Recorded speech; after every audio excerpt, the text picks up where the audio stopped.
Each week, Big Brother host Julie Chen Moonves will weigh in on the latest events inside the house. This week, she reacts to the introduction of AI Ainsley, the folks that were upgraded and downgraded, as well as her other first impressions of the cast.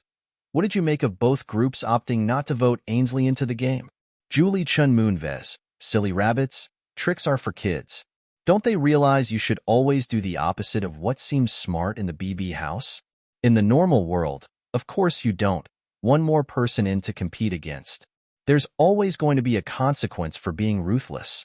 Chelsea and Cedric were downgraded, which means they cannot compete for head of household or power of veto, and cannot vote at the eviction ceremony, but they can be evicted. How damaging is that for a player in the first week of the game? If you have a great social game and can get people to love you, then you have no worries. That works in real life too. Mackenzie and Quinn were upgraded, and one will receive a deepfake HOH and the other will get an America's veto, but players that win things early in Big Brother often put a big target on their back.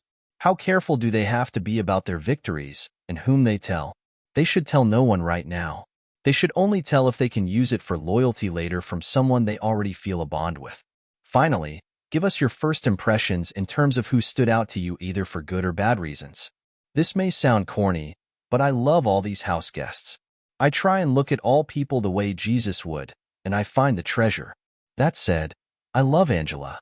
I am partial because she is a wife, a mom, and a grandma, and she's in her 50s. I relate to her. But most of all, I feel for her because she is a cancer survivor. She seems to really appreciate life since surviving her cancer diagnosis 9 years ago. Tucker makes me laugh. Big personality. And Chelsea I relate to because she loves God and is a Jesus follower.